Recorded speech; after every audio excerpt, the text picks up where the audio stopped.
목사님 만나서 대화를 하는 가운데 가슴이 뜨거워졌습니다. 저도 이제 청소년 사역을 한 20년 정도 해왔는데, 제가 살지 못했던 삶을 우리 다음 세대들이 살아줬으면 좋겠다. 이런 마음을 하나님이 주셨어요. 이런 마음은 이게 오늘을 살아가는 부모들이라면 다 가지고 있는 마음이고, 조금 더 이렇게 가슴이 넓은 사람이면 우리 성도들, 우리 다음 세대가 우리가 살지 못하는 마음을, 살지 못했던 그 삶을 좀 다음 세대가 살아줬으면 좋겠다. 이런 마음은 하나님이 주신 마음이잖아요. 또 제가 40 정도 돼서 헌신을 하게 됐는데, 기본적인 교회에 대한 회의가 있었어요. 성도들은 삼류만 있으면 A급 성도예요. 삼무, 술 담배 안 하고, 그죠? 제사 안 지내고, 또 그러면 A급 성도고, 또 11조 헌금 잘하고, 주일 성소 잘하고, 전도 잘하면 삼류, A급 성도입니다. 장로 됩니다. 장로가 될 사람들은 요 앞에 이렇게 좀 앉아서 한 3년만 목사님한테 눈동장을 찍으면 장로 됩니다. 그리고 우리의 마음속에 천국은 나의 것이라고 하는 생각이 자리 잡게 됩니다. 그런 천국이라면 참 별 볼 일 없는 천국이구나. 우리 기독교인들의 그 삶 가운데 이렇게 값싼 은혜를 추구하는 사람들이 참 많아요. 그래서 이제 청소년들을 위한 목회를 시작을 했어요. 청소년들을 위한 목회를 시작을 해서 한 20년 동안 씨름해서 나온 책이 이 책입니다. 이 책은 아무나 읽혀지는 책이 아니고, 첫째, 의식이 있는 사람들한테 읽혀집니다. 왜? 세계관이라는 말 자체가 어려운 말이기 때문에 그렇습니다. 그런데 목사님께서 이 책을 가지고 3년 동안 우리 그룹 스터디를 했다는 말을 듣고 정말 보고 싶었습니다. 어떤 분일까? 그런데 오늘 제가 인천에서 목회하는데 나오면서 아내한테 그런 얘기를 했습니다. 왜 하나님께서 이 함께하는 교회를 보내셨는지 오늘 답을 얻어가지고 와야 될 것 같다. 우리 아내가 나를 배웅하면서, 여보, 내가 당신을 위해서 기도할게. 이런 마음, 이렇게 축복을 받고 이 자리에 왔는데, 목사님과 한 30분 정도 이야기를 하면서 가슴이 뜨거워졌습니다. 그래서 목사님한테 질문을 했습니다. 이런 교회가 우리 전국에 세워졌으면 좋겠습니다. 이런 마음이, 이런 말씀을 제가 드렸어요. 저도 우리 인생은 이제 3부작으로 이루어진다고 그래요. 첫 번째 3부작은 30대까지 부모의 도움을 받아서 사는 시기가 30대까지고, 60대까지가 이제 자기가 판단해서 자기 인생을 살아가는 거죠. 그런데 진짜 인생은 연세대학교 철학교수가 얘기했던 것처럼 60부터 진짜 인생을 살아가게 되는 것입니다. 하나님께서 저에게 소망을 주셨습니다. 제가 이제 60대 중반을 해서 가고 있는데, 일당 100, 기독교 세계관으로 잘 보장된 다음 세대 100명만 세우고 갈 수 있다면 참 좋겠다. 이렇게 하나님께서 저를 만드시는데, 이렇게 빚어가시는데 60년이라는 시간이 걸렸던 것입니다. 이것을 저와 여러분들이 함께 나눴으면 좋겠습니다. 그래서 첫째 시간에는 한 30분이나 한 40분에 걸쳐서 이론적인 것들을 같이 나누고, 기독교 세계관이 무엇인가, 또 우리가 살고 있는 세상에서 기독교 세계관이 왜 필요한가, 이 부분을 여러분들과 함께, 물론 담임 목사님한테 좀 아주 철저하게 훈련을 받으셨겠지만 그래도 가끔씩 외식을 하면 집밥보다 맛있을 때가 있습니다. 그걸 좀 나누고, 제가 이제 지금까지 해왔던 학생 가운데 한 사람을 여러분에게 소개를 하게 될 것입니다. 6년 동안 제가 가르쳤습니다. 그래서 올해 서울대학교 정치외교학과에 들어갔어요. 저 마음속에 이 아이가 대통령이 됐으면 좋겠다, 이런 마음이 있어요. 왜냐하면 이렇게 무늬만 예수 믿는 사람 가운데에 대통령이 된 분들이 있어요. 그런데 오히려 그분들이 그 기독교 세계관이 바로 형성되었더라면 한국의 교회가, 한국뿐만 아니라 교회 위상이 많이 높아졌을 거예요. 그런데 사실은 그렇지 못했거든요. 그래서 무늬만 기독교인이 아니라 영혼이 있는 그리스도인들, 이런 사람들이 세워지는 그런 역사가 어쩌면 함께하는 교회에서 나올 것 같다는 생각을 해보게 됩니다.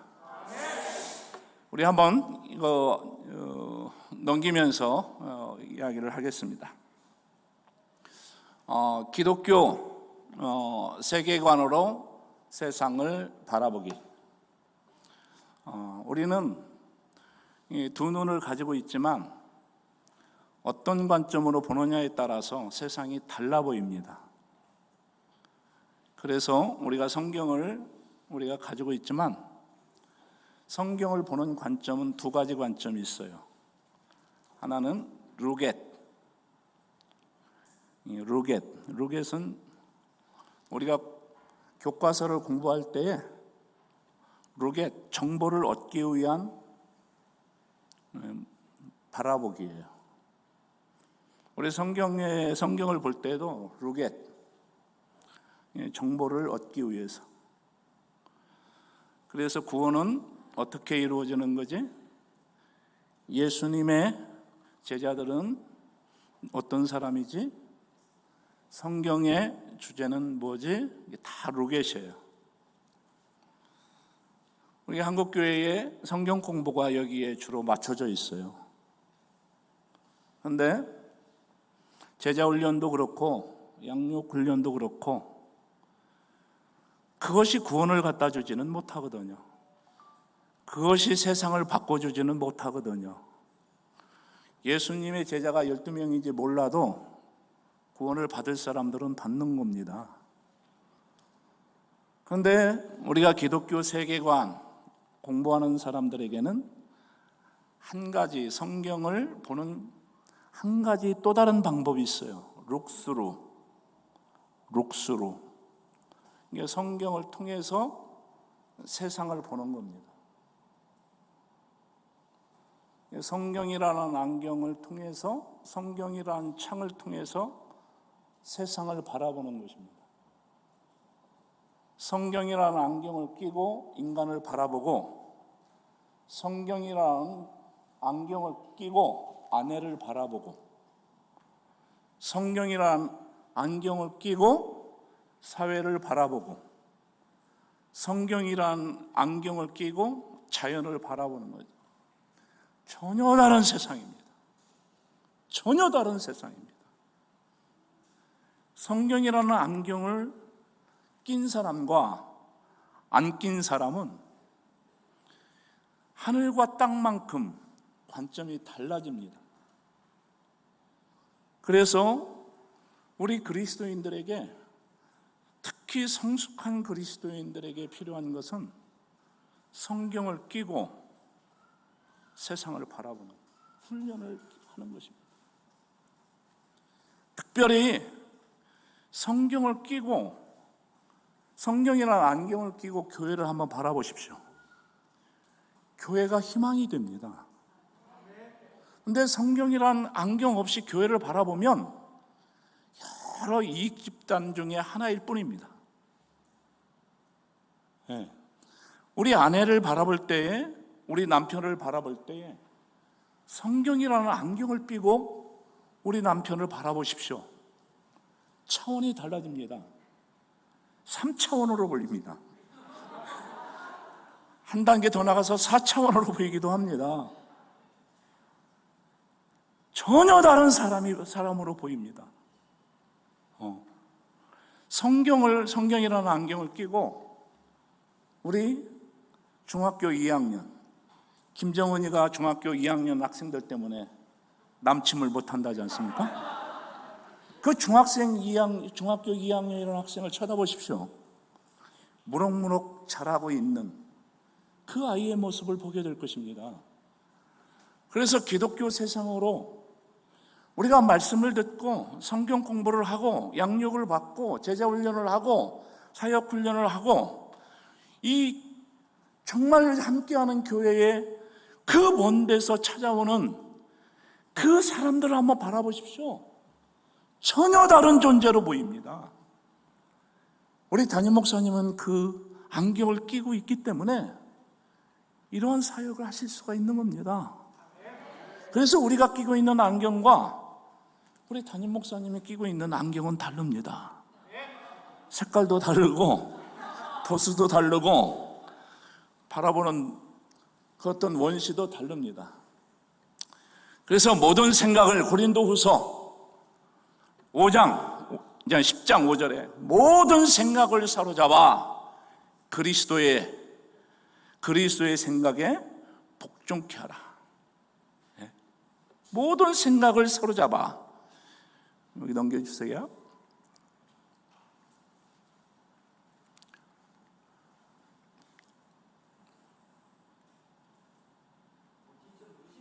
예? 그 누르는데.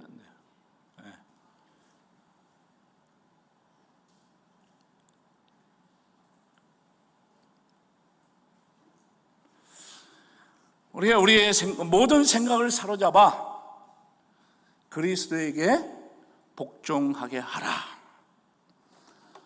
우리 주 예수 그리스도에 오실 그때까지 우리의 육과 우리의 혼과 우리의 영이 온전하게 보존되기를 원하노라. 제가 이 성경 구절을 만나고 나서 지금은 순교했지만 제 사랑하는 친구가 써준 붓글씨를 제 침실에 크게 붙여놨어요. 내 영혼이 보존되기를 원합니다. 내 영혼이 온전한 모습으로 회복되기를 바랍니다. 이 말씀이 오늘 여러분들과 나눌 말씀의 주제가 되겠습니다. 넘겨주시기 바랍니다. 이게 안 넘어가네.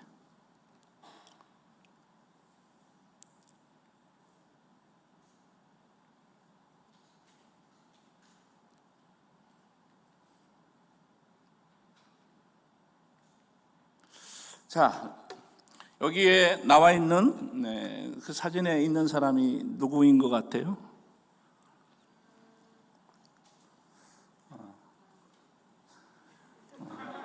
이 사람이 어렸을 때에 이 사람은 유대인이었습니다. 이 사람의 큰아버지는 유대인의 랍비였습니다. 이 사람의 할아버지도 유대인의 랍비였습니다. 이 사람은 독일서 살았습니다. 어느 날 이 사람이 어렸을 때 아버지한테 물어봤습니다. 아버지, 왜 우리는 회당에 나가지 않고 교회에 나가는 겁니까? 물어봤어요. 그런데 이 사람의 아버지가 이런 이야기를 했어요. 아들아, 우리가 교회에 나가야 이 사회에서 불이익을 받지 않고 살 수 있단다. 그래서 이 아버지는 교회에 대한 회심의 체험도 없고, 어떤 가치의 변화도 없고, 깨달음도 없고, 이 사회에서 오직 불이익을 받지 않기 위해서 자기가 그냥 자기 조상대대로 믿어왔던 유대교를 버리고 루터교, 개신교로 교회를 나가게 된 것입니다. 이 사람이 나중에 공산주의를 창시한 칼 막스가 되었습니다. 그리고 이 사람이 주장한 것은 뭐냐? 인류의 진정한 자유는 계급투쟁으로부터 온다. 정말 진정한 자유는 죄로부터의 자유함이 아니라, 이 사람은 유아 세례도 받고 교회를 다녔어요. 그런데 이 사람에게는 이 사고의 전환이 전혀 이루어지지 않았어요. 본인은 그리스도인인데 여기에 있는 세계가 사고가 바뀌어지지 않았어요. 그러면서 이 세상의 진정한 자유는 계급투쟁에서부터 온다 라고 이야기한 칼 막스입니다. 칼 막스는 자기가 이 공산주의자가 될 수 있었던 그 단초는 어디서부터 왔어요? 부모로부터 물려받은 거예요. 이 세계관은 하루아침에 형성되지 않습니다. 많은 시간이 걸쳐서 세계관이 만들어진 거죠.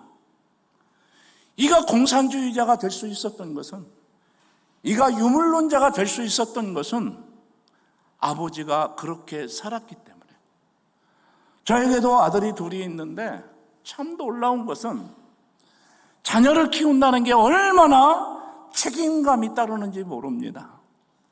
딸은 엄마의 삶을 살고, 아들들은 아버지의 뒷모습을 보면서 자란다는 말을 자녀들을 보면서 참 느낄 수가 있어요. 이 칼 막스도 종교까지도 생존의 수단으로 여겼던 이 칼 막스의 아버지를 통해서 배우게 된 거예요. 그래서 이 사람이 이야기한 말 가운데 가장 유명한 말이 뭡니까? 종교는 아편이다. 그러니까 여기에 있는 사람들은 다들 정신화약자들이라는 거예요.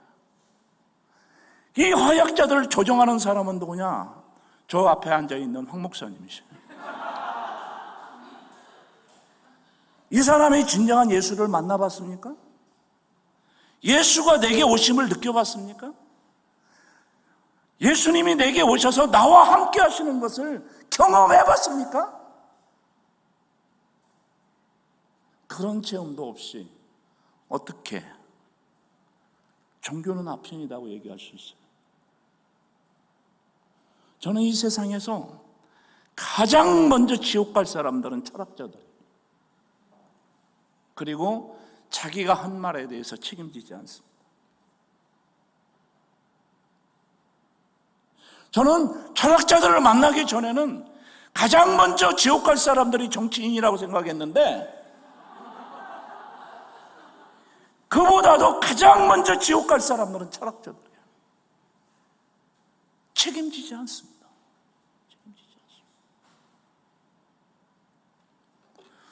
그래서 이 기독교 세계관이라고 하는 것은 하루아침에 만들어지는 것이 아니다. 이 세계관은 누구에게 의해서 오랜 시간에 걸쳐서 문화를 통해서 얻게 된다. 이런 것을 여러분들과 함께 공유하고 싶습니다. 우리는 이렇게 수 없는 그런 그 시간을 통해서 각자가 육신의 안경이 아니라 스스로의 안경을 우리는 끼고 살아갑니다. 여기에 나오는 니고데모라는 사람이 있습니다. 요한복음 3장에 등장하는 니고데모 있잖아요. 이 니고데모는 당대의 학자였습니다. 그런데 그가 끼고 있었던 안경은 유대교 안경을 끼웠어요. 유대교 안경을 끼웠어요. 그런데 이 안경이 그 니고데모의 안경, 그가 쓰고 있었던 안경이 벗겨지자 예수가 그리스도인 것을 발견하게 됩니다. 요한복음 4장에는 정말 이 니고데모보다 비교할 수 없는 사마리아 여인이 나오잖아요. 왜 그가 그렇게 비참한 인생을 살았습니까? 안경을 잘못 써서 그래요.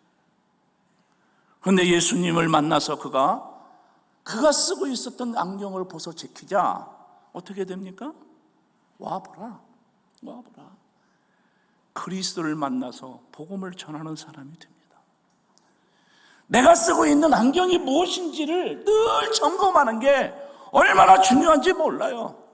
내가 공부를 얼마나 많이 했느냐, 내가 지식이 얼마나 많이 있느냐, 이것이 중요한 게 아니고 내가 쓰고 있는 안경이 어떤 안경이냐, 이것이 중요하다는 것입니다. 여러분들, 여기에서 지금 현재 등장하고 있는 그림은 우리는 고라는 사람이 그리고 있는, 우리는 어디로부터 와서 어디로 가고 있는가? 여러분, 어디로부터 왔어요? 어디로부터 가요?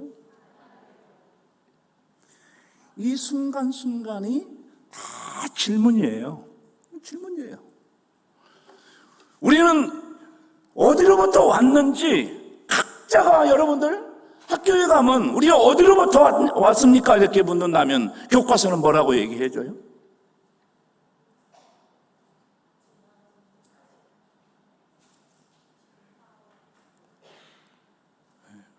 우리 선생님들한테 한번 물어보세요.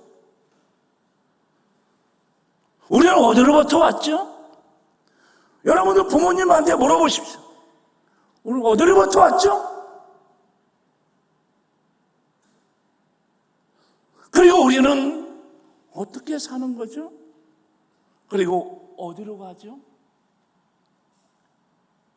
각자가 질문이 달라요. 그런데 이 문제에 대해서 정말 처음부터 끝까지 정확하게 처음과 끝을 얘기하는 책은, 저도 인문학을 학생들에게 많이 가르치는 사람이지만 성경 이외에 다른 책은 말해주지 않습니다. 우리는 어디로부터 와서 어디로 가는가? 그래서 예수님은 말씀하십니다. 나는 길이요, 나는 진리요, 나는 생명이다. 나는 처음이고 나는 나중이다. 나는 알파고 나는 오메가다. 분명합니다. 분명해요. 우리와 같이 답을 분명하게 알고 살아가는 사람들이 많지 않습니다. 뿐만 아니라 그것이 내 입술의 고백에 그치는 사람도 있지만 내 심장 저 밑에까지 그 사상이 나를 움직이는 사람도 있다고 하는 사실입니다. 그래서 이 성경은 우리에게, 성경 66권이 말해주는 것은 이 네 가지 질문입니다. 네 가지. 세상은 어디로부터 어떻게 왔는가? 인간의 기원을 얘기해 주고 있습니다. 두 번째, 그런데 이 세상은 왜 그렇게 악한가? 왜 그렇게 악한가? 왜 이렇게 전쟁하면서 살아야 되고, 왜 이렇게 가난하면서 살아야 되고, 왜 늘 싸우면서 살아야 되고, 왜 이렇게 살아야 되는가? 성경은 이거에 대한 질문을 우리에게 얘기해 줍니다.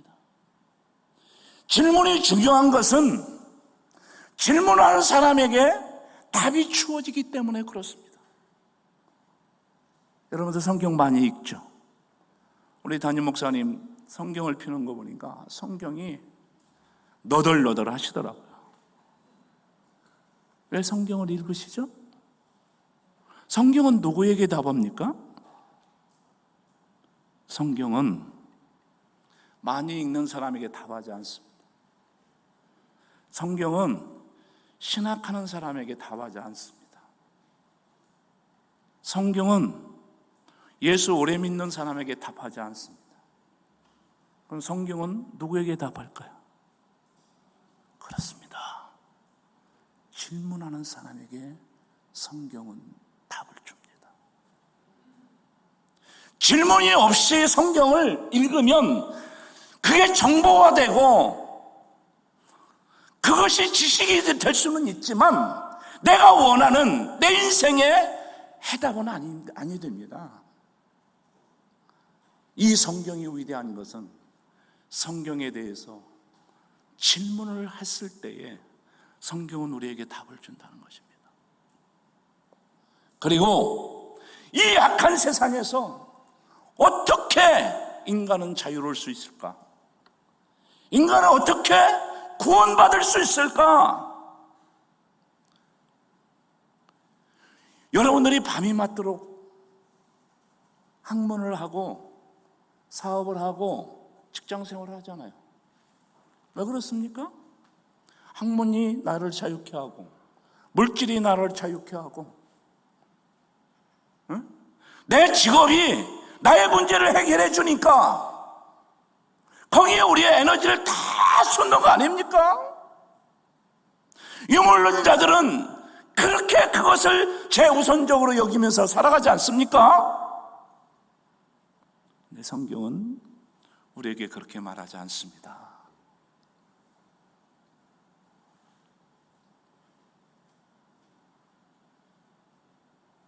말하지 않습니다. 그 고도를 찾고 있는 제자들을 향해서 예수님은 말씀하십니다. 내가 곧 길이다. 내가 곧 진리다. 내가 생명이다. 근데 영어 성경으로 보면 다 거기에 정관사가 붙어 있어요. The true, the life,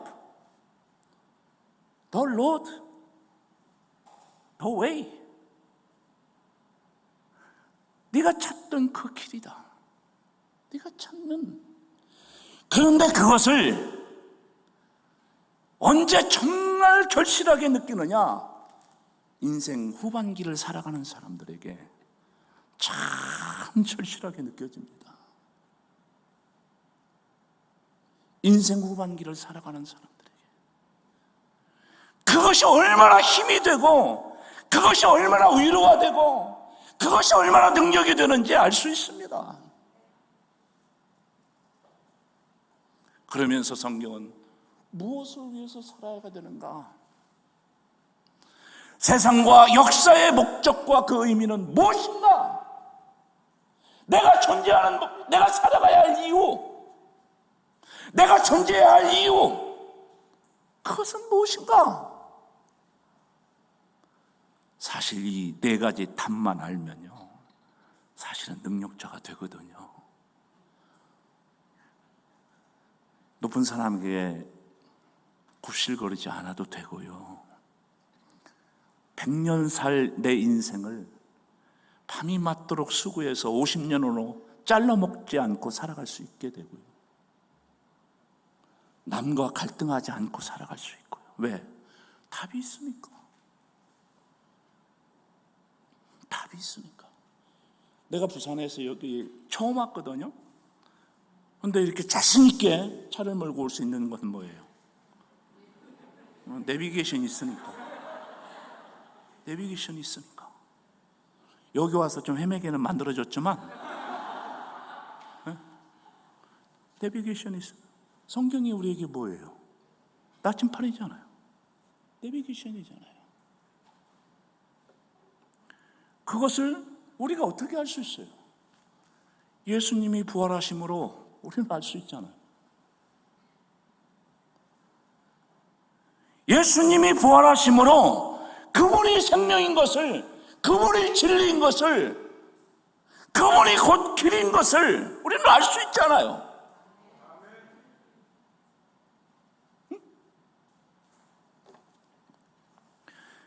여러분들 여기에서 보면 저기 여러분들 아시는 분도 있지만 저 여성이 보이죠? 여성이 어떤 사람으로 보입니까? 예? 할머니로 보입니까?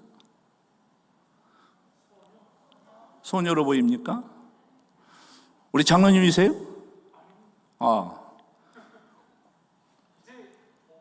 네. 우리 소녀를 사랑하시는 것 같아요. 네. 뭘로 보이시죠? 어떻게 보면 노파로 보이기도 하고 아주 아름다운 소녀로 보이기도 하죠. 또 우리 여기에 코끼리가 있잖아요. 장님이 코끼리를 봐요. 근데 장님이 자기가 무엇을 만지느냐에 따라서 코끼리에 대한 규정이 달라지죠. 그렇죠. 만진다는 걸 뭘 얘기하죠? 경험한다는 걸 얘기하죠. 세계관은 전제를, 그 전제에 따라서 답이 달라집니다. 한번 저를 따라서 한번 해보십시오. 선지식이 후지식을 지배한다.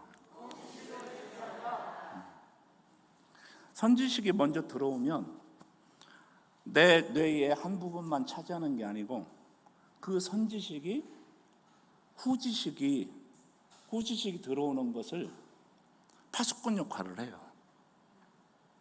내가 진화론을 먼저 배우잖아요. 그러면 진화론이 하나의 정보로만 존재하는 게 아니고 그 진화론이 나중에 창조론이 들어오면 그 창조론을 정죄하고 판단해요. 비판해요. 무섭죠. 유대인들은 그것을 알아요. 어렸을 때부터 우리는 정말 바둑아, 순이야 이런 거 가르칠 때에 그들은 성경을 펼쳐놓고 거기다 꿀을 발라주면서 성경을 경험하게 시켜줘. 선지식이 후지식을 지배하기 때문에. 선지식이 후지식을 지배하기 때문에 그래요. 내가 쓴 안경, 그게 전제거든요. 내가 인본주의를 먼저 경험하면 신본주의가 발세를 받아요. 그것이 신본주의가 내 안에 들어와서 자리 잡기까지는 어마어마한 갈등과 그 내적 충돌이 있게 돼요. 그래서 예수 믿는 사람들이 교회에 와서 목사님 설교가 안 들린다, 목사님 설교가 어렵다, 왜 그럴까요? 선지식이 후지식을 방해하기 때문에 그래요. 그래서 여러분들한테 한번 물어볼게요. 어려운 질문이거든요. 바울 사도는 회심자인가 소명자인가? 한번 회심자예요? 회심을 하려면 신을 바꿔야 되거든요. 그런데 바울 사도가 신을 바꿨어요?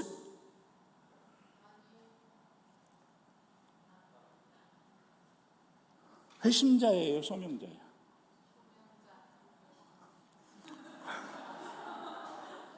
이게 참 어려운 질문이에요.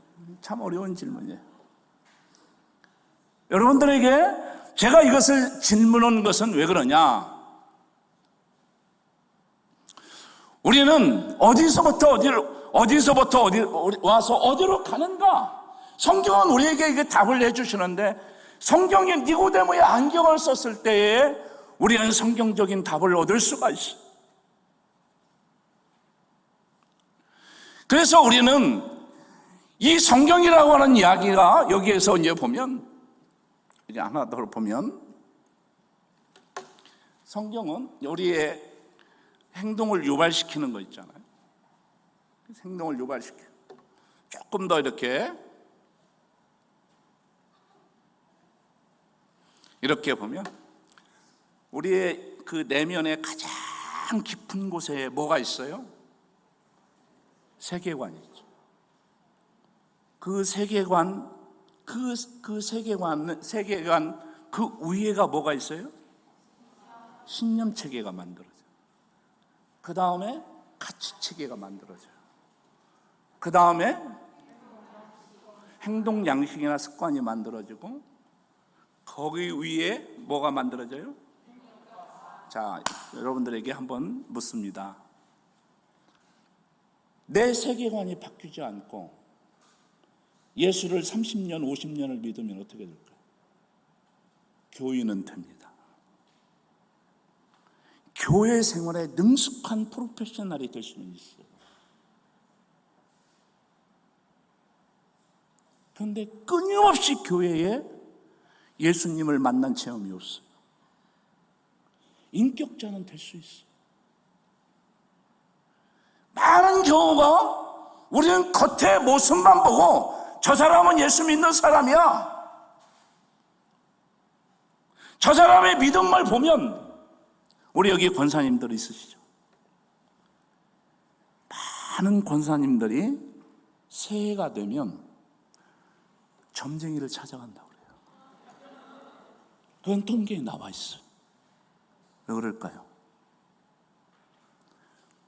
그가 직분은 받아서 권사는 됐지만 세계관이 바뀌지 않은 거예요. 세계관이 바뀌지 않은 거예요. 아까 제가 말씀을 드렸죠? 여기에 바울 사도는 정말 스데반을 죽이는데 동참할 정도로 처절한 유대인이었어요. 그런데 그가 왜 바뀌었죠? 그런데 그가 다메섹에서 예수님을 만나고 나서 어떤 존재가 됐죠? 이방 선교사가 됐어요. 그런데 많은 사람들이 혼돈스러워했어요. 엊그저께만 해도 예수 믿는 사람들을 핍박했던 사람인데 이방인 선교사가 됐다 그러거든. 그러면서 자기의 전 인격이 바뀌었어요. 왜 그랬죠? 맞습니다. 그가 이방인 선교사가 되는 건 표면적인 하나의 나타나는 현상일 뿐이에요. 자기가 결혼도 하지 않고 자기의 모든 생명을 다 걸고 선교 사역에 자기가 헌신할 수 있었던 것은 정치적인 것도 아니고 자기 이해관계적인 것도 아니고 자기에게 주님이 오셔서 다메섹 도상에서 자기에게 오셔서 오신 그 예수님을 통해서 자기는 뭘 발견했어요? 자기가 그렇게 찾고자 했던 답을 예수님을 통해서 찾았기 때문에 그래요. 그것이 여기. 여러분들에게 신학자 한 사람을 소개하고 싶습니다. 이건 그냥 교양으로. 영국 신학자들이 한국에 참 영향을 많이 미쳤어요. 웨슬리가 그랬고, 로이드 존슨이 그랬고, 존 스터트 목사님이 그랬어요. 존 스터트 목사님이 책을 낼 때마다 한국에 100% 번역이 됐어요. 한 6, 70권이 됐어요. 그런데 존 스터트 목사님이 돌아가시고 난 다음에 한국 IBP라는 대학생 선교회라고 하는 그런 그 출판사, 기독지성을 대표하는 출판사죠. 그 출판사에서 이분의 책을 독자들이 읽기 전에 얼마나 그 책이 빨리 나오는지 몰라요. 한번 따라서 합시다. 톰 라이트. 네, 톰 라이트. 톰 라이트라는 말을 그냥 기억은 하셔요. 이 톰 라이트라는 이 학자는 성경을 5막으로 봐요. 창조, 타락, 이스라엘, 예수, 교회. 다시 말해서 이 세상을 창조한 이야기, 악의 근원에 대한 이야기. 근데 하나님께서 아브라함을 불러서 그 언약을 통해서 이스라엘을 구원하기를 원해요. 이스라엘은 어떤 얘기냐면, 이스라엘은 그냥 한 민족을 얘기하는 게 아니고 인류를 대표하는 하나의 민족으로 보는 거예요. 그런데 예수가 참 이스라엘을 성취한 분으로 바울 사도가 깨닫게 돼요. 그의 영혼을 움직였어요. 그리고 그 내면 깊은 있는 그 영혼을 움직임으로 말미암아 그가 예수야말로 참 이스라엘이다. 예수야말로 그 이스라엘의 실현이다. 이걸 깨닫게 돼요. 그리고 자기의 전 인격이 변화되는 역사가 일어난 거예요. 그래서 바울 사도는 단순한 회심자가 아니라 예수야말로 우리가 그렇게 기다렸던 메시아다, 참 구원자이라는 것을 세상을 향해서 알리고자 하는 소명을 받은 거예요. 세계관이 바뀌니까 전 인격이 바뀌잖아요. 이 세계관이 세례를 받아야 돼. 이 세계관이 바뀌지 않으면 형식적인 그리스도인, 예수를 만나지 못한 그리스도인, 칼 막스와 같이 예수를 20년, 30년 믿고도 미알이 찾아가서 전쟁이 찾아가는 권사들, 그 꼴아지 돼요. 그래서 내가 가지고 있는 세계관, 목사님은 그것을 나는 이 한국교회에서 이 함께하는 교회만큼 사실은 세계관이란 말이 어려운 말입니다. 세계관이란 말 자체가 참으로 어려운 말입니다.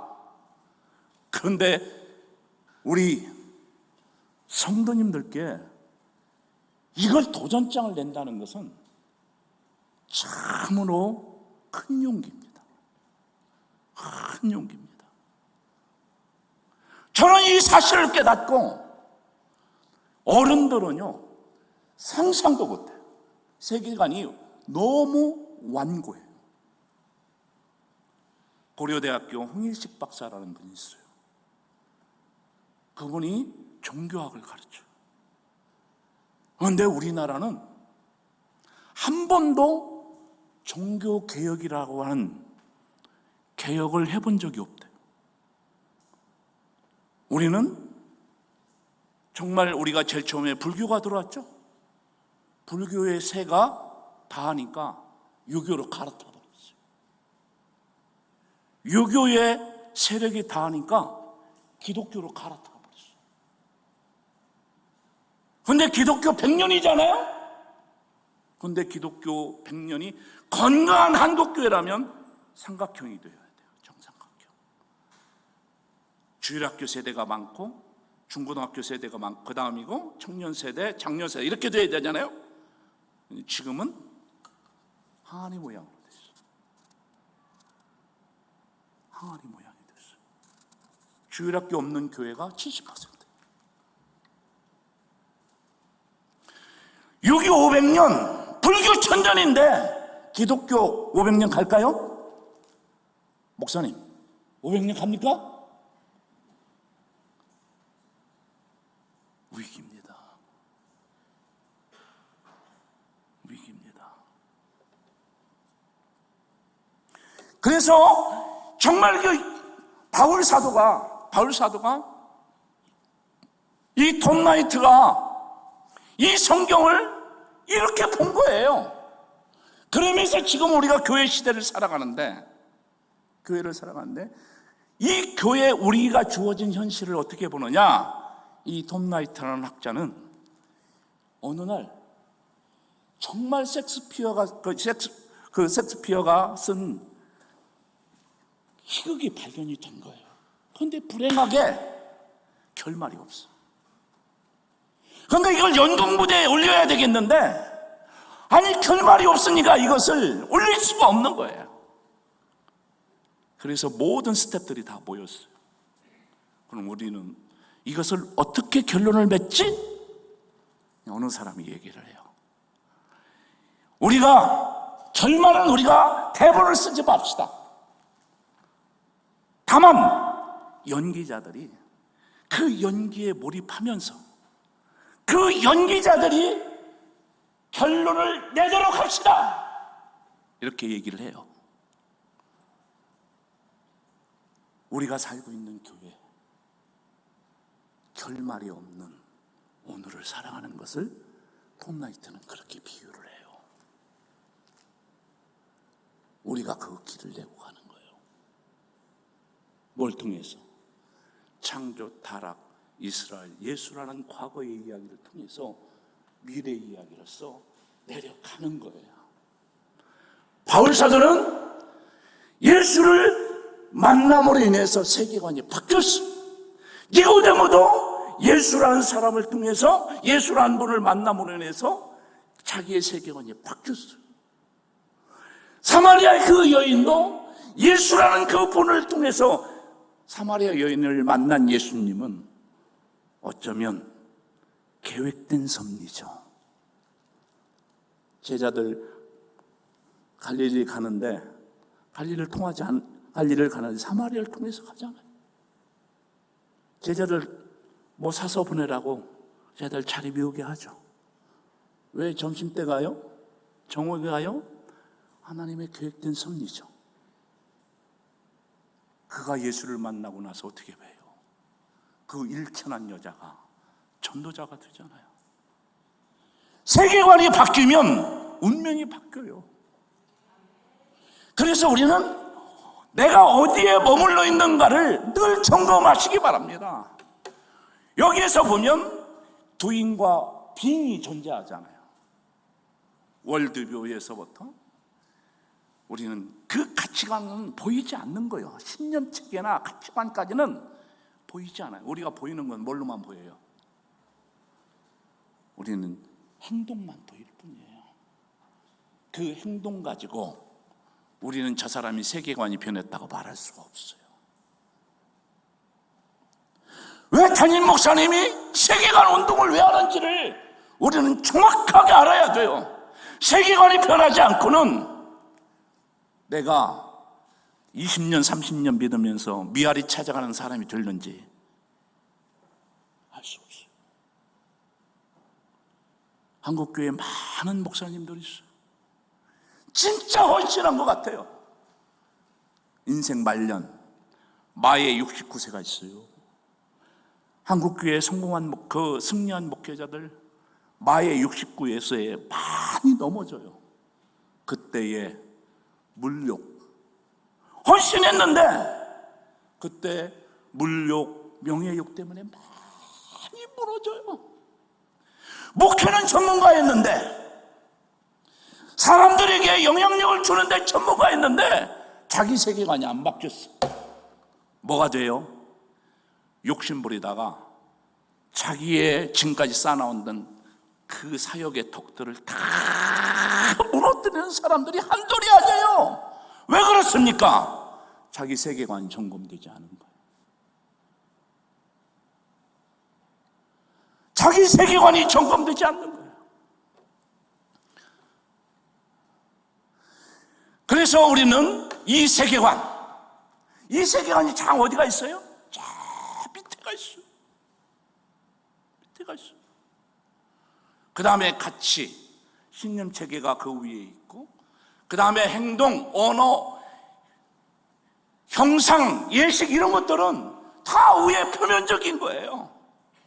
이게 가식적인 것인지, 이게 진실된 것인지 우리는 표면적인 것만 봐서는 알 수가 없어요.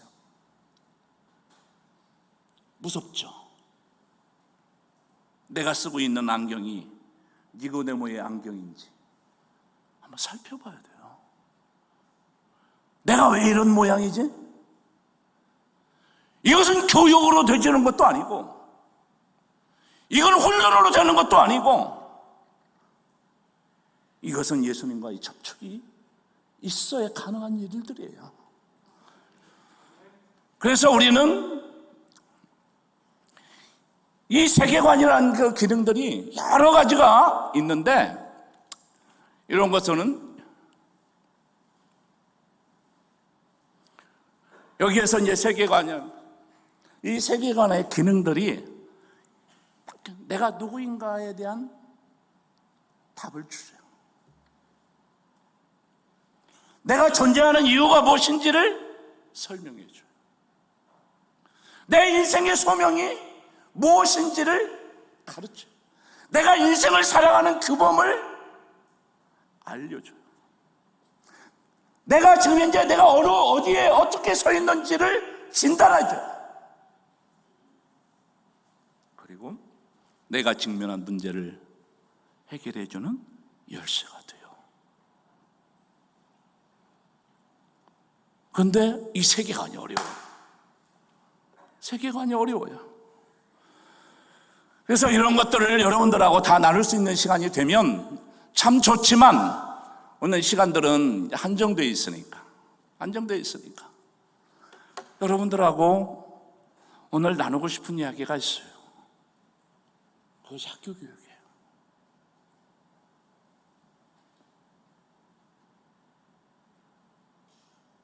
여기에 선생님들이, 교사님들이 계실는지 모르겠어. 학교 교육의 전제는 무신론이에요. 우리의 인류의 기원을, 내 존재의 기원을 우연 발생으로 봐요. 그리고 우리가 어디 가고 있는지 가르쳐 주지 않아요. 학교는 실용주의가 진리라고 가르쳐요. 실증주의를 가르쳐요. 실증주의가 뭐냐? 검증된 것만 진리라고 생각을 해요. 그 일본 사람들이 우리에게 가르쳐준 역사관이에요. 그들의 역사관으로 보면 우리나라가 5,000년 역사가 아니라 2,000년 역사예요. 왜냐하면 2,000년 이전에, 서기 이전의 역사는 증명할 수가 없어요.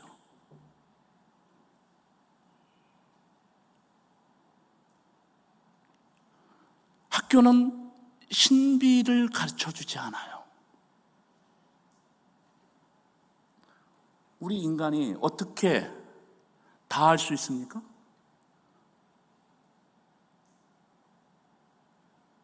어떻게 다 하냐고요?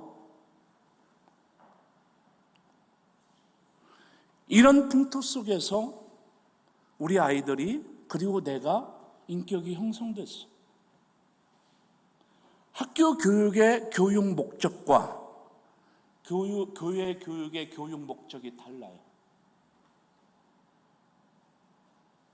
누가 잡아줘야 돼요?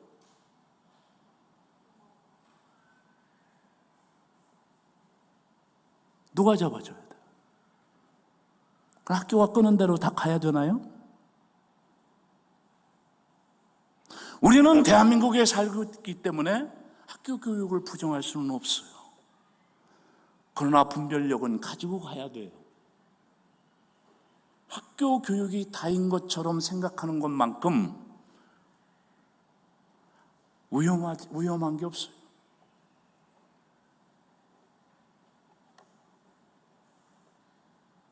우리는 결단을 해야 돼요. 시저의 아들로 키울 건가? 하나님의 아들로 키울 건가? 결단을 해야 돼요. 죽 써서 개 준다는 말이 있죠. 로마의 병정들, 엄마들이 그렇게 배 아파서 나서 잘 키웠는데 다 시저의 용사들이 돼서 전장터에서 다 쓰러져 갔어. 국가는 그것을 포장을 해요. 여러분, 우리의 자녀들을 시저의 아들로 키울 것인가? 아니면 하나님의 자녀 아들로 키울 것인가? 우리는 결단을 해야 돼요. 교회가 이 역할을 안 해줘요. 교회가 사이즈가 큰 것이 가장 큰 선이 되면 안 돼요. 한 영혼 한 영혼에게 세계관의 변화가 교회의 목적이 되어야 돼요.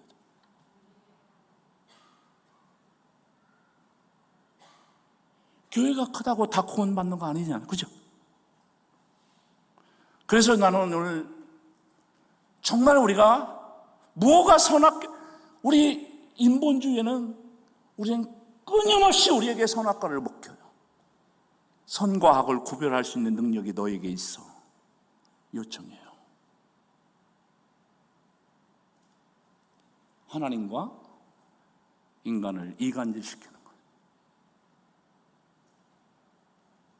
저는 여러분들과 오늘 제가 그 인터뷰를 좀 몇 개 하려고 그래요. 그거 한 것을 여러분들에게 보여드릴 테니까, 이 교회가 제가 우리 함께하는 교회를 보니까 제가 그런 얘기를 했어요. 목사님 교회에서 정치 지도자들이 부산시장도 나오고 정말 여기에 있는 국회의원들도 나오고 이 기독교 세계관으로, 성경적 세계관으로 딴뜻하게 세워진, 그래서 교회 내에서의 지도자가 아니라 세상을 통합시키고 아우를 수 있는 지도자, 이런 지도자가 교회에서 나와야 돼요. 교회에서 나와야 돼요. 한번 그런 희망을 한번 여러분들하고 같이 봤으면 좋겠어요. 한번 들어줘 보실래요?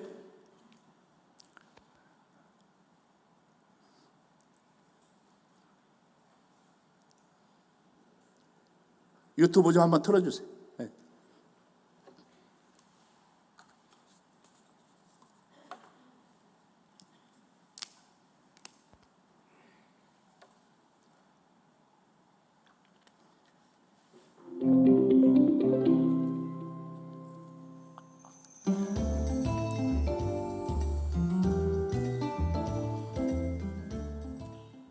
안녕하세요. 이번에 서울대학교 정치외교학부에 입학하게 된 21학번 박지원입니다.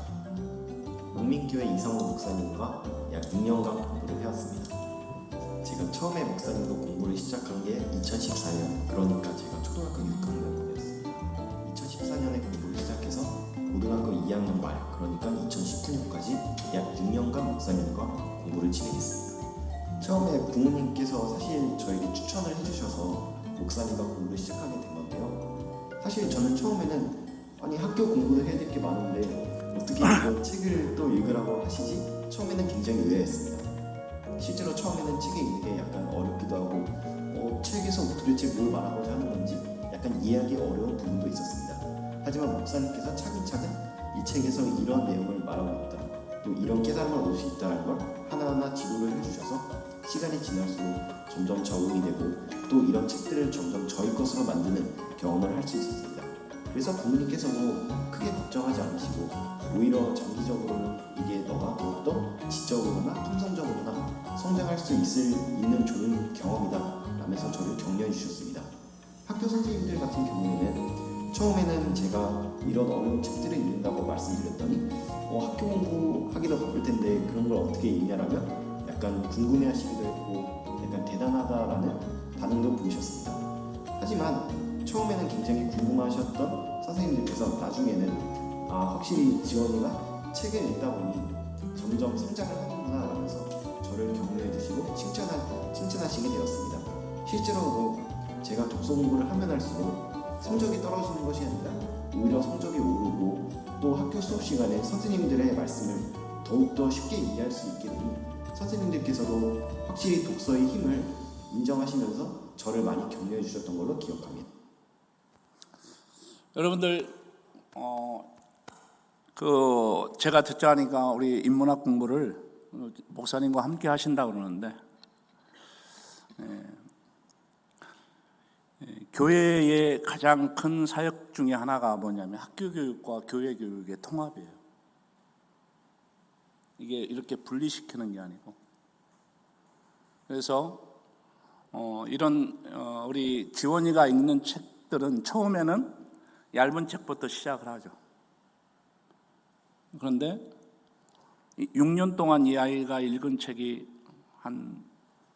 많게 보면 한 100권 정도 읽었는데, 주로 서울대학교에 추천도서 100권을 읽었어요. 이게 서울대학교 학생들도 그 책을 읽은 사람이 많지 않아요. 그런데 어떻게 그것이 가능하느냐? 읽기 훈련을 하면 돼요. 그래서 여러분들에게 기회가 되면 제가 쓴 책 가운데 하나가 명작 독서 명품 인생이라는 책을 썼어요. 그게 독서법이에요. 다른 말로 얘기하면 고기를 낚는 방법을 가르쳐 주는 거예요. 그걸 가지고 한 1년만 훈련하면 못 읽을 책이 없어요. 이 아이가 학교 공부를 잘 할 수 있었던 것은, 학교 공부는 읽기 공부일까요? 듣기 공부일까요? 시험 공부는 듣기 테스트일까요? 읽기 테스트일까요? 말씀해 보셔요. 학원 가면 읽는 훈련할까요? 듣는 훈련할까요? 시험은 듣기 평가예요? 읽기 평가예요? 잘 아시죠? 근데 여러분들 자녀들 학원 보내세요? 안 보내세요?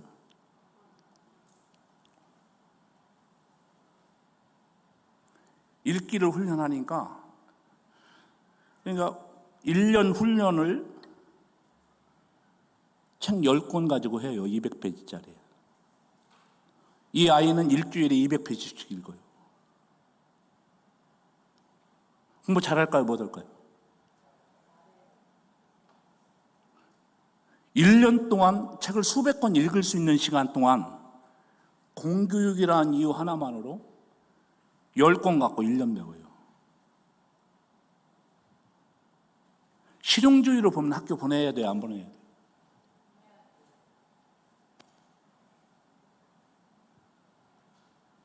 (3년이면) 고등학교까지 공부 다 해요.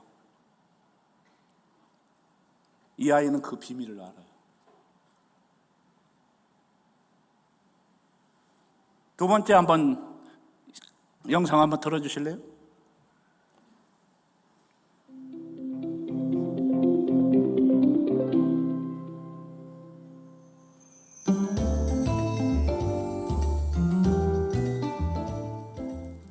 우선 첫 번째로는 이게 학교에서 배우는 교과 지식에도 습득하는 데 굉장히 도움이 되었습니다. 사실 이렇게 어려운 책을 읽는 것은 학교에서 공부하는 데 무슨 도움이 될까라는 의문이 생길 수 있습니다. 하지만 사실 자세히 생각해보면 둘은 매우 밀접한 관련이 있는데요. 학교에서 배우는 모든 교과 지식은 사실 약 2000년, 3000년 전 아주 오래된 철학자들이 생각해낸 사고에서 출발을 했기 때문에 마치 학문은 한 줄기의 아주 긴 강과 같습니다. 목사님과 가장 높은 상류에 있는 수준 높은 고전들을 읽고 나니 그 하류에 있는 나머지 학교에서 배우는 여러 가지 교과 지식들은 매우 쉽게 습득이 되었습니다. 그래서 다른 학생들이 2배의 시간을 들여서 습득하는 지식을 저는 학교에서 매우 짧은 시간 내에 쉽게 이해하면서 재미있게 공부를 할 수 있었습니다. 굉장히 고등학교에는 다양한 과목들이 있습니다. 국어, 수학, 영어, 사회과학 등등 여러 가지 과목들이 있는데 그 중에서 특히 저는 사회 그리고 과학 그리고 역사 과목에서 매우 큰 힘을 발휘할 수 있었습니다. 사실 목사님과 함께했던 독서는 굉장히 수준 높은 책들이기 때문에 그러한 책들을 어렵지만 조금씩 읽어나가다 보면은 막상 학교에서 하는 공부는 매우 쉽게 느껴지는데요.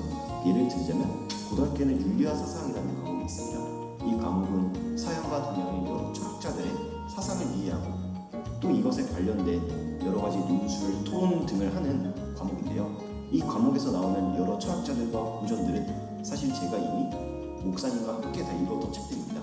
예를 들자면 존 스튜어트 밀의 자유, 그 다음에 존 우코의 통치론, 투키디데스의 펠로폰네소스 전쟁사, 이런 책들은 고등학교 윤리학 사상 시간, 또 생활과 윤리 시간에 다 하나씩 접해보는 책들인데요. 저는 목사님과 이미 그 원전, 말 그대로 원래 고전을 거의 500에서 600페이지 가까이 되는 분량으로 읽다 보니 막상 학교에서 배우는 내용은 너무나 기초적이고 쉽게 느껴졌습니다. 그래서 다른 학생들이 철학자들의 사상을 하나하나 이해하려고 아주 애쓸 때 사실 저는 매우 쉽게 이거를 이해했기 때문에 학교 시험에서도 매우 쉽게 1등급을 얻을 수 있었습니다. 교과서가 중학교부터 고등학교까지 책이 120권이에요. 그 책을 쓰기 위해서 서울시 교육청에서 제시한 책들이 1200권이에요.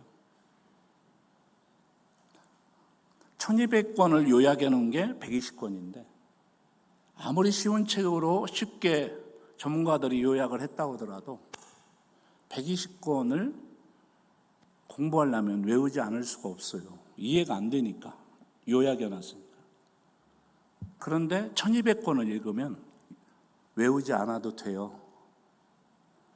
그 배경이 되는 책을 읽으면 교과서는 외우지 않아도 다 살아있는 지식이 돼요. 이 아이는 그걸 터득했어요. 다 아는 얘기죠.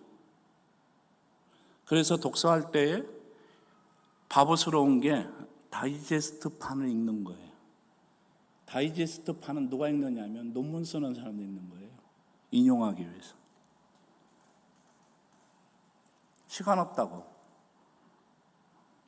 우리가 다이제스트판을 읽기 쉬운데 다이제스트판 읽은 사람들 치고 그걸 끝까지 기억하는 사람이 없어요. 원전을 읽어야 죽을 때까지 그 지식이 살아있어요. 저는 우리 아이들에게 그걸 가르쳐 준 거예요. 그걸 경험시켜 주는 거예요. 세 번째 한번 열어주세요.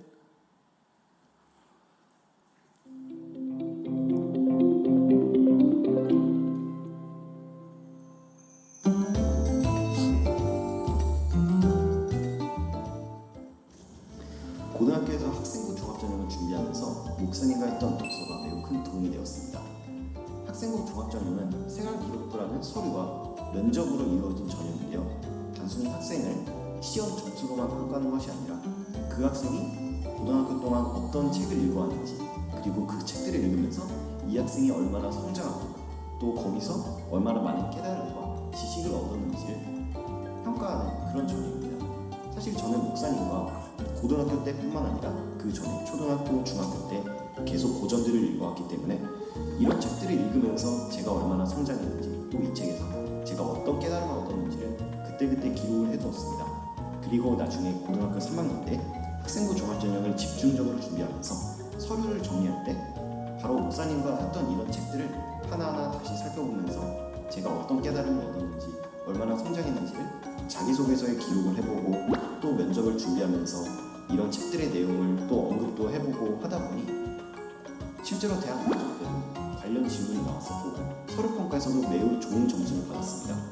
이 예로 제가 서울대학교에서 했던 면접을 예시를 드리자면 목사님과 읽었던 존 스튜어트 밀의 자유론에 대해서 면접관님께서 굉장히 주의 깊게 물어보셨습니다. 아니 이거는 학생이 읽기 어려운 책인데 어떻게 이런 책들을 다 읽을 수 있었냐라고 제게 굉장히 호기심과 관심을 많이 주셨는데 제가 이 책에 대해서 목사님은 굉장히 꼼꼼하게 그리고 깊이 있게 공부를 했었기 때문에 면접관님 앞에서 이 책에 대해서 매우 자세하게 언급을 드렸습니다. 그랬더니 학생 이 책에 대해서 아주 잘 이해하고 있고 우리 대학에서 수학하기에 매우 충분하네 라고 굉장히 좋은 평가를 주셨습니다. 이처럼 독서는 학생부 종합전형에서 매우 중요합니다. 왜냐하면 그 학생이 읽은 독서를 보면은 그 학생이 얼마나 독서를 통해서 지적으로 성장했는지를 볼 수 있기 때문에 독서를 많이 한 학생일수록 학생부 종합전형에서 유리하다고 저는 생각합니다. 학교에서 책 읽혔을까요? 안 읽혔을까요? 그럴 시간이 없어요. 선생님들은. 그건 다 부모의 몫이죠. 그런 시스템을 교회에서 잘 갖춰주면 이 세상 정복할 수 있겠어요? 없겠어요? 돈이 많이 들까요? 안 들까요? 저 이거 갖고 장사하면 돈 많이 벌 수 있어요.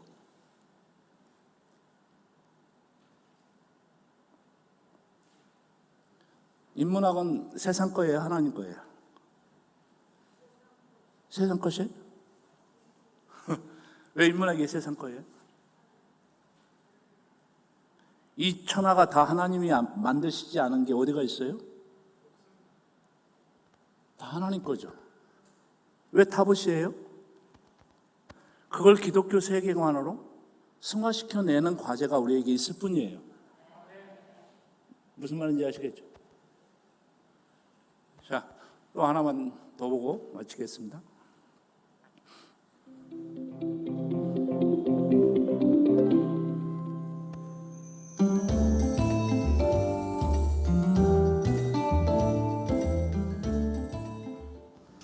목사님과 약 50에서 60권 정도 읽었습니다. 사실 60권 정도면 아주 많은 책이라고 말하기는 어렵지만 사실 구체적인 면모를 뜯어보면은 이 한 권 한 권이 굉장히 양도 많고 수준이 있는 고전들입니다. 특히 제가 주로 목사님과 읽었던 책은 정치 사회 관련 고전이었는데요. 가장 기억에 남는 책이라면 미래의 자유론이나 아니면 루크의 통치론과 같은 말 그대로 정치 사회 분야의 최고 분야의 고전이라고 할 수 있는 책들이었습니다.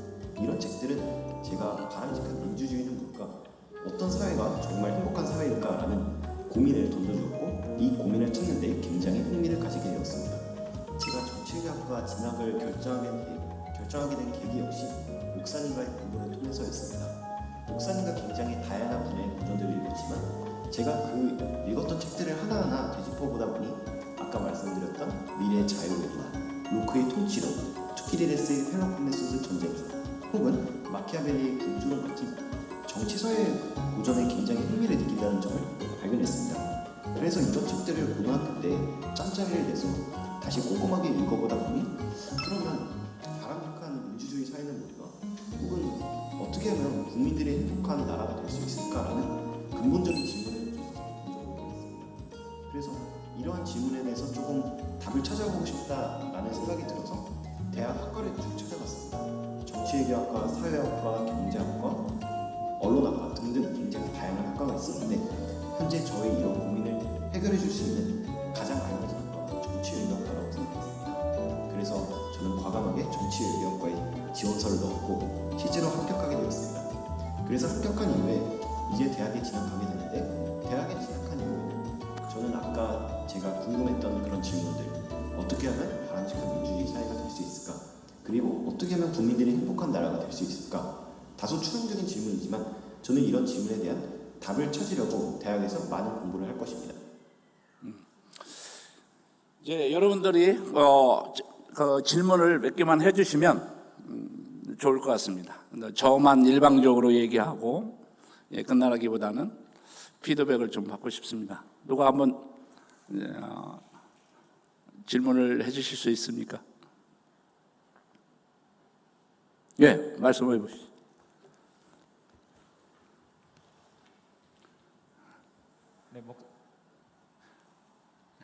네, 목사님 강의 잘 들었습니다. 아주 기본적인 질문일 수 있을 것 같은데요. 세계관에 대해서 목사님께서 세계를 바라보는 어떤 세상을 바라보는 안경이라고 말씀하셨는데, 그럼 그 세계관이 정말 어떻게 보면 철학도 일종의 하나의 어떤 세계관의 일종이라고 볼 수 있을 건지, 철학과 세계관 사이의 관계. 마이크를 마스크를 좀 네. 네.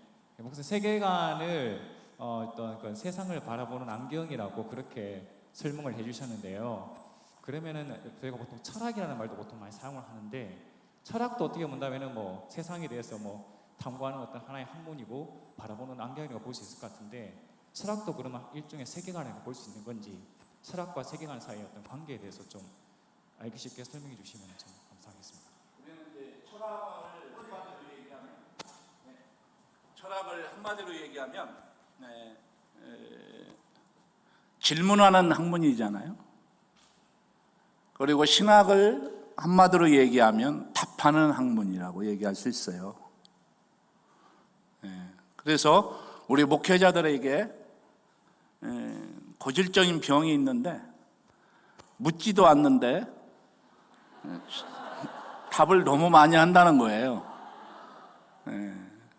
여러분들이 그 세계관은 철학이 제기하는 그 질문을 성경적인 관점에서 답을 얘기하는 게 기독교 세계관이라고 말할 수 있을 거예요. 예. 또요. 얘기 한번 해보시죠. 네, 설교 예. 잘 들었고 감사합니다. 제가 궁금했던 건 지금까지 들으면서 어쨌든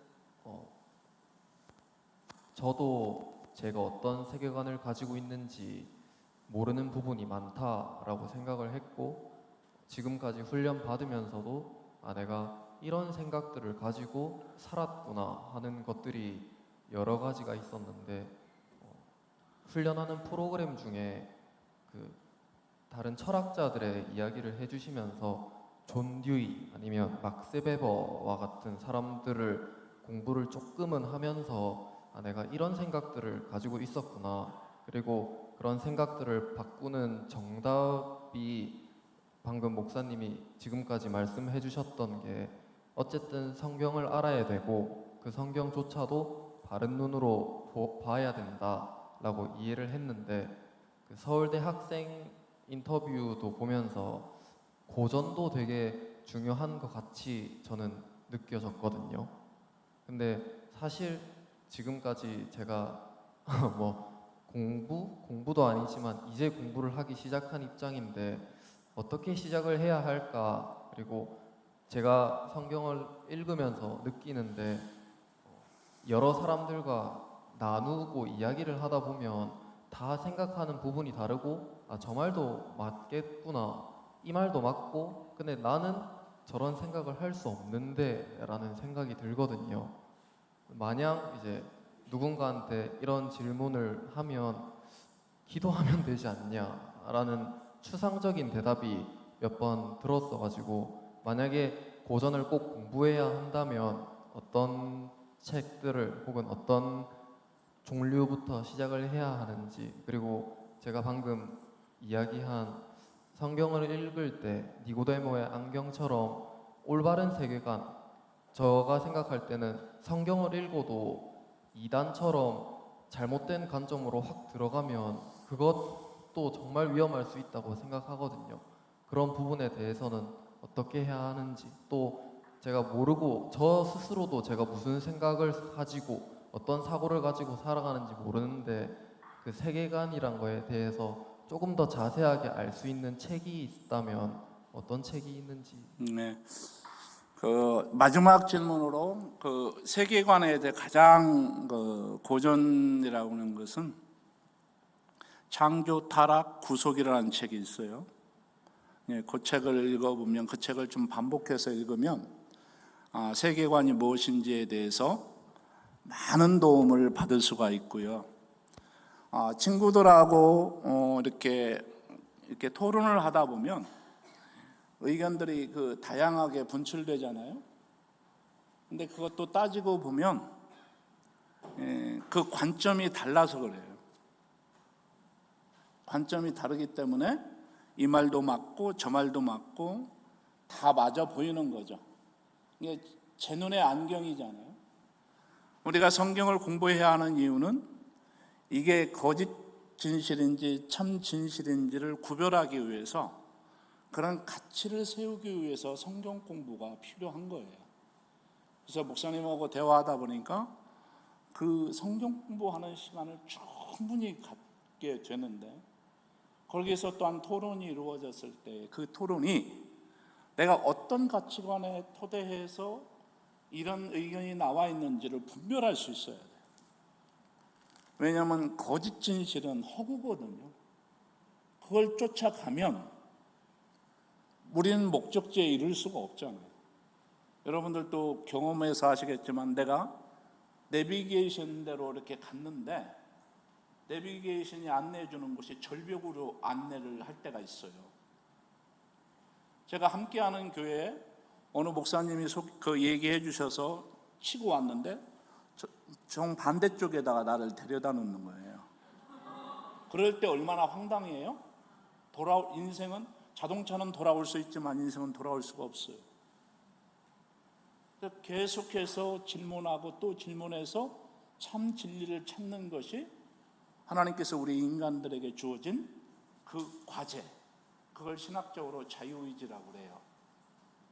그리고 많은 신학자들이 있지만 이 세계에서 가장 위대한 신학자 3사람이 있어요. 한국교회의 강단에 이 사람 이야기가 빠질 수가 없어요. 한 사람은 막스 베버예요. 그는 이 세상을 어떻게 살아내냐, 이 세계는 거대한 기계로 봐요. 그래서 그 기대의 메커니즘에 들어가지 못한 사람들, 내가 대기업에 들어가지 못하고, 내가 정말 이런 공기업에 들어가지 못하고, 내가 공무원사에 들어가지 못한 사람들, 낙오자들이죠.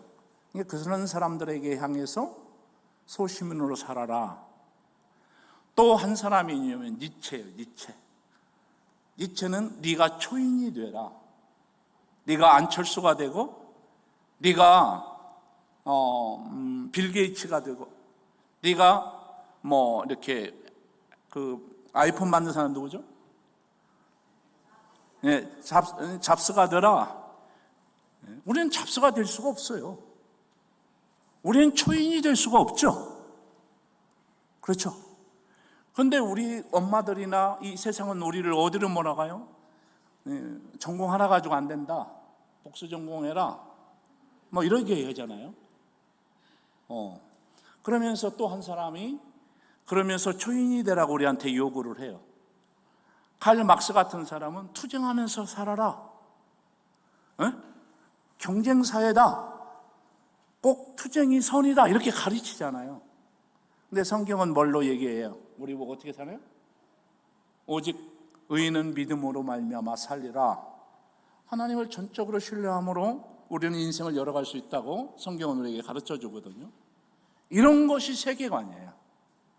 이단과의 갈등이 뭐예요? 종말론에 대한 왜곡이에요.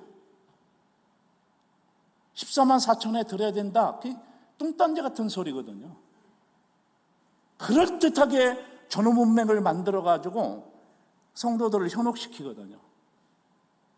그러니까 이 세상에 영향력 있는 집단 치력 다 종말론에 소속되어 있어요. 거기에 넘어가지 않으려면 뭐예요? 기독지성인이 되는 거죠. 그래서 여러분들에게 정말 이제부터 여러분들에게 한 가지 요청하고 싶은 것은 최소한도 일주일에 한 권의 책에 도전해 보셔요. 저는 제 원칙이 있어요. 하나는 뭐냐? 하나는 문사철 인문학이에요. 또 하나는 뭐냐? 우리가 자본주의 살아가잖아요. 경제 경영. 또 하나는 뭐냐? 경건도서.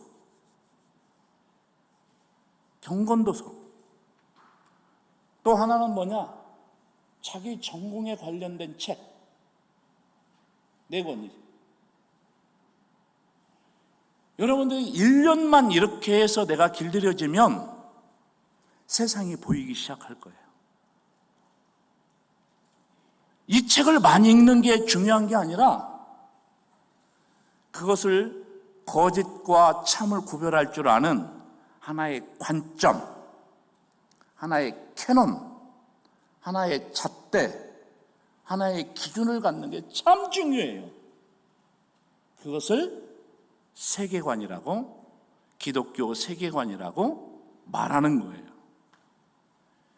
책을 많이 읽으면 많이 읽을수록 위험하게 돼요. 그게 검이 될 수도 있고 혼합주의로 갈 수도 있고, 그걸 방지하기 위해서 내가 성경적인 관점, 룩스로 성경적 안경을 갖는 게 참 중요해요. 이걸 말해주는 사람이 없어요. 이 세상에서 결혼이 뭐냐? 가정이 뭐냐? 자녀가 뭐냐? 관점이 없으니 딩크족이 되고 상황 논리에 빠져서 결혼하니 않느니 이혼하니 이런 얘기가 나오는 거예요. 뚜렷한 관점이 있으면 어려움 없는 가정 어디가 있어요? 이겨내죠. 나에게는 혹독한 시련이지만 하나님 관점에서는 뭐예요? 그 사람을 빚어내는 과정이죠. 그렇죠? 이게 뭐예요? 성경적 관점이죠. 요셉이 버려진 것 같고, 그렇지만 하나님의 원대한 계획을 볼 때에 요셉을 빚어지는 그 과정이 요셉에게는 고난이었죠. 성경적 관점만이 이런 관점이 뭘 만들어내요? 요셉의 인생을 만들어내는 거죠. 아멘? 그러나 이 성경적 관점이 아니면 우리는 헤어지는 게 답이야. 이딴 얘기에 뉴스나 드라마나 영화나 우리 SNS나 다 그렇게 얘기하잖아요. 왜 흔들립니까? 관점이 없으니까. 관점이 없으니까 흔들리는 거죠. 그래서 성경을 통해서 우리는 세상을 바라보기, 성경을 통해서 그걸 끊임없이 훈련하는 게 인문학 교육이에요. 교회에서 인문학 교육 한답시고 파스칼 니체 가르치고 이런 게 아니란 말이에요. 공자 가르치고 석가 가르치고 예수 그리스도가 있는데 그 관점을 가져야 인문학이 참 인문학이 될 수 있죠. 제가 저 학생한테 관점을 가르치니까 인간의 행복은 어디로부터 오는가? 인간 사회는 어떤 이 세상이 행복한 세상인가? 존 스튜어트 밀의 자유론이 쉽지 않은 책이에요. 그러니까 쫙 얘기하니까 자네는 우리 학교에 와서 수업 받기에 어렵지 않겠군. 합격했다는 얘기잖아요. 우리가 정복합시다. 서울대학도. 서울대학 접수. 맨 지방대학에서 놀지 말고 우리 그냥 중심으로 갑시다. 정말 여러분들하고 나누자면 나눠드릴 수 있어요. 너 궁금한 거 있으시면 얘기하시고 없으면 말씀하시죠.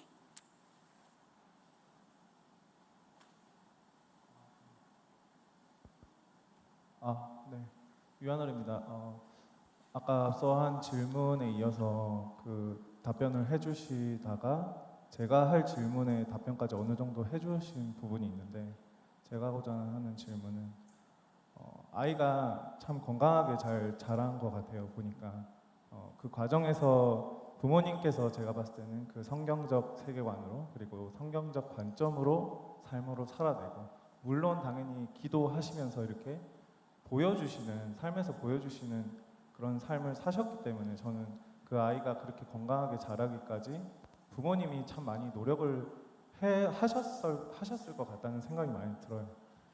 그런 목사님이 그 교회에서 아이를 가르치면서 또 그 부모님을 보시면서 우리가 그 부모에게 가장 배워야 할 것은 또 무엇인가, 하나만 목사님이 가장 강조해야 될 부분이 무언가 말씀해 주실 수 있다면 저희가 그걸 배워서 좀 실천할 수 있지 않을까 하는 생각에서 질문을 하고자 합니다. 참 저는 여러분들에게 우리 함께하는 교회는 참 젊은 세대들이 참 많다. 그것도 이렇게 질문하는 걸 보면 참 남다르다. 그리고 문제의식이 있다. 그런 생각이 들어가요. 그 담임 목사를 닮았겠죠. 부정할 수가 없겠죠. 그런데 저는 이런 모습 속에서 희망을 봐요. 희망을 봅니다. 그래서 저는 우리 교회의 성도들을 보면 처음에는 기죽어서 교회 나오면 말도 못해요. 근데 나중에 저한테 말대꾸하기 시작해요. 그러면 제가 저 사람이 지금 살아있구나. 처음에는 기죽어서 말도 못 붙이고 근데 말대꾸하기 시작을 해요. 어린아이가 말을 배우고 나서 처음에 말대꾸하잖아요. 저 사람이 지금 서바이벌 하고 있구나. 그 기간이 지나면 버리장머리 없는 성도가 되는 게 아니라 분별력 있는 성도가 되더라고요. 그래서 저는 목사가 힘든 게 뭐냐면 길을 만드는 사람이기 때문에 힘들어요. 나는 부모가 참 힘든 게 참된 부모로 살아야 하기 때문에 힘든 것 같아요. 내가 책 읽는 모습을 보여주면 아이들이 책을 읽어요. 제가 아들 둘이 있는데요. 제가 이렇게 목회를 하면서 그 대학에서 그 교민교수로 한 15년째 가르치고 있어요. 근데 우리 아이들이 그걸 봤나 봐요. 하나이는 심리학을 공부하고 하나이는 경영학을 공부하는데 둘 다 똑같은 아버지의 길을 가고 있어요. 나는 그게 감사해요. 왜냐하면 학문의 제사장, 숙고하는 인생, 끊임없이 질문하고 탐구하는 인생, 그 삶이 참 아름답거든요. 제가 목사님 서재에 가서 제일 먼저 본 것이 책상 앞에 놓여 있는 사전을 봤어요. 성서 사전을. 탐구하는 인생. 왜? 목회자가 참을 말하기 위해서는 먼저 알아야 하고 두 번째 살아야 되거든요. 그래서 아까 좋은 부모는 살아내는 부모가 참 좋은 부모예요. 그래서 그 관점을 볼 수 있는 관점을 열어주는 부모, 그 부모가 참 좋은 부모라고 생각이 돼요. 오늘 여러분들과 함께하는 시간이 하나님이 주셔서 너무 감사하고요. 정말 여러분들에게 그 함께하는 교회가 우리 한국교회의 희망이 되었으면 참 좋겠습니다. 감사합니다.